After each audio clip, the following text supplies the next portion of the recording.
Today, we're unpacking Spotify's newly updated terms of service, what's really changed, and what Spotify AI ban does and doesn't mean that's circulating the internet, and how creators, everyday listeners, should adapt right now. We'll cut through the legal fog, decode the licensing language, and give you a practical moves so your music, podcasts, and workflows stay future proof.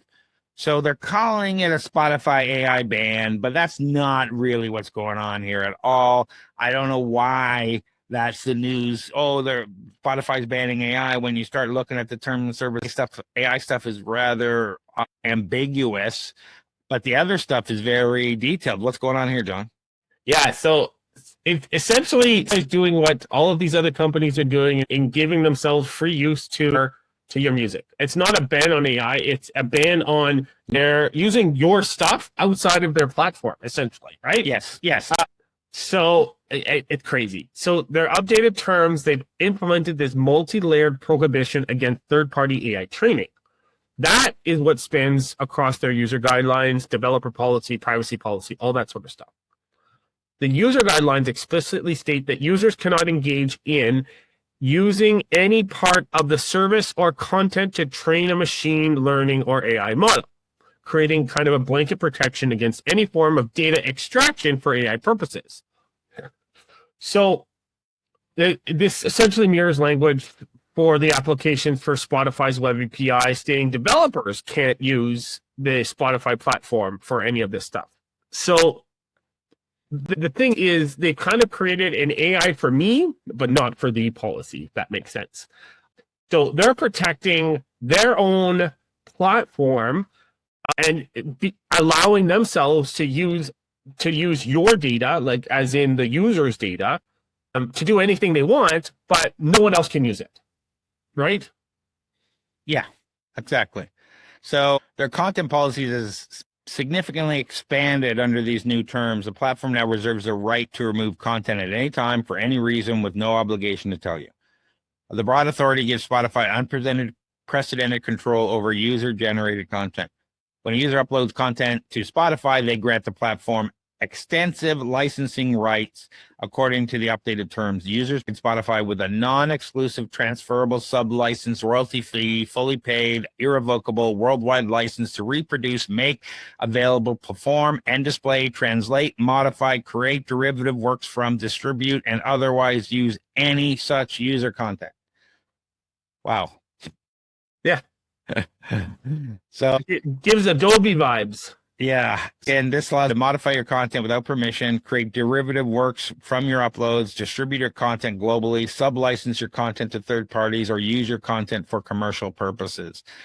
And apparently they're changing their geographical restrictions where users in Nigeria receive only Nigerian version of Spotify. Users in the United States access only the US version. Other countries have similar restrictions. So these geographic limitations impact podcasters and content creators with international audiences. Creators can no longer easily reach listeners across different regions. Availability becomes tied to specific geographical versions of their platform.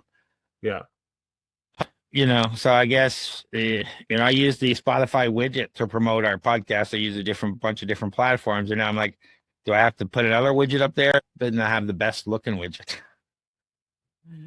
But if people can't access it from other countries, like if we're a Canadian podcast and, can't access it outside of North America, what's going on here? And Spotify's AI policy remains one of the most confusing aspects of the updated terms. Despite widespread discussion about it being a ban, the actual provisions are ambiguous and open to interpretations. Spotify's broad licensing rights over content include the ability to create, modify. We've talked about that.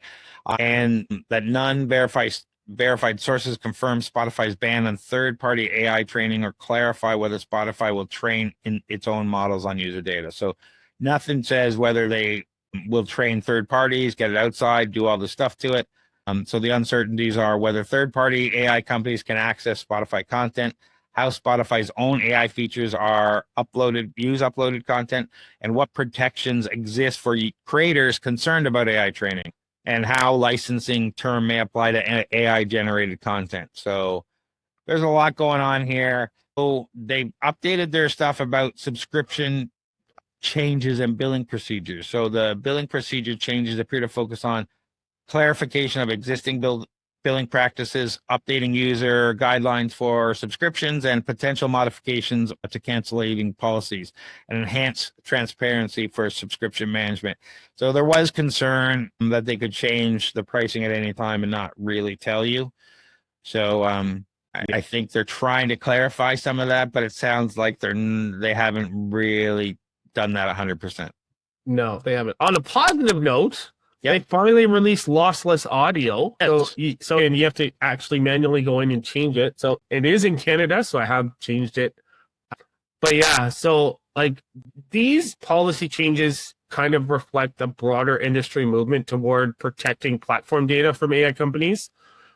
But they're kind of taking a step in the wrong direction when it comes to their internal how they're able to use user data. So they're saying, no, you can't.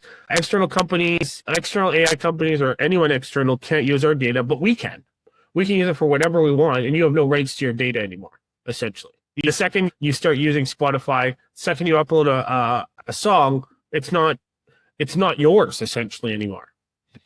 Yeah, and the other thing I wanted to highlight again for podcasters is that content may not appear in all international markets anymore. So all of a sudden, you know, your listeners drop by half, by, you know, more than a half because you have a global market. This is a result. Audience analysis becomes regionally segmented. Cross-border collaboration becomes more complex, and marketing strategies must account for your geographical limitations. So all of a sudden, you shouldn't be advertising in countries that they can't get your podcast anymore. And things change. So you need to be aware of those things and what to do about them. Yeah. Just if anyone does want to cancel, I think you have until September 26th to opt out by canceling your subscription. So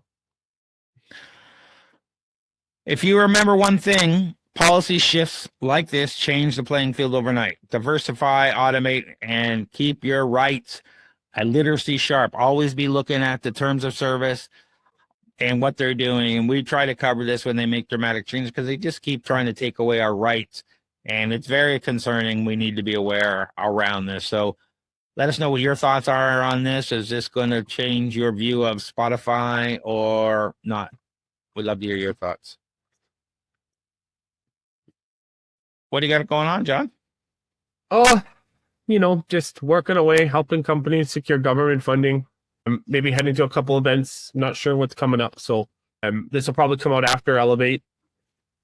Yeah. So Elevate probably would have been a great time. But yeah, how about you, Craig? What do you have?